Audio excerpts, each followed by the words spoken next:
1947 में देश आजाद होता है और देश आजाद होने के बाद जब देश के लिए अलग अलग राज्य बनाए जा रहे थे, अलग अलग राज्य गठित थे या अलग अलग राज्य का पुनर्गठन हो रहा था, तो 24 जनवरी 1950 को उत्तर प्रदेश के पुनर्गठन और उसकी नोटिफिकेशन जारी होती है। 1950 में उत्तर प्रदेश देश की अग्रणी अर्थव्यवस्था था। यहां की प्रति व्यक्ति आय देश की प्रति व्यक्ति आय से आगे थी।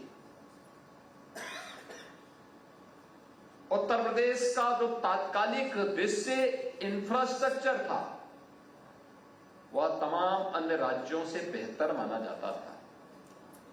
यहां का अन्नदाता किसान देश के अन्य क्षेत्रों से समृद्ध माना जाता था। यहां का नौजवान देश के अंदर प्रतिभाशाली नौजवान के रूप में माना जाता था।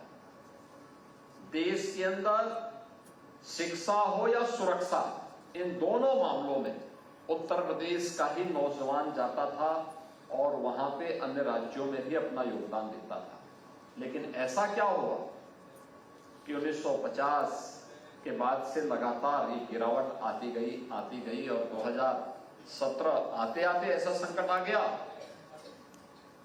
कि 2017 आते आते उत्तर प्रदेश के सामने ऐसा संकट आ गया कि नौजवान पहचान के लिए मोहताज हो गया। अन्नदाता किसान आत्महत्या करने के लिए मजबूर हो गया। यहां का श्रमिक जिसने अपने खून और पसीने को बहा करके उत्तर प्रदेश के निर्माण में अपना योगदान दिया था, जिसके पूर्वजों ने योगदान दिया था, वह भूखमरी का शिकार हो गया। बेटी और व्यापारी दोनों की सुरक्षा में सेंध लग चुकी थी। पर्व और त्योहार दशहत के माहौल में मनाने के लिए लोगों को मजबूर होना पड़ता था और उत्तर प्रदेश के सामने पहचान का एक संकट खड़ा हो गया। 2017 में जब प्रधानमंत्री मोदी जी के आह्वान पर, उनकी अपील पर उत्तर प्रदेश वासियों ने प्रदेश के अंदर नई सरकार के गठन के लिए मतदान किया और परिणाम भारतीय जनता पार्टी के पक्ष में दिए। उस समय उत्तर प्रदेश देश की अग्रणी अर्थव्यवस्था नहीं, 7वीं अर्थव्यवस्था थी। देश की प्रति व्यक्ति आय की तुलना में उत्तर प्रदेश की प्रति व्यक्ति आय 1/3 से भी कम रह गई थी। उत्तर प्रदेश के सामने इतनी सारी चुनौतियों के साथ साथ उत्तर प्रदेश की गणना देश के अंदर एक सामर्थ्यशाली और संभावनाओं वाले प्रदेश के रूप में नहीं बल्कि एक बीमारू राज्य के रूप में उत्तर प्रदेश जाना जाने लग गया। आप अनुमान करिए, एक अच्छा खासा स्वस्थ मनुष्य हो और वह किन्हीं परिस्थितियों में बीमार हो जाए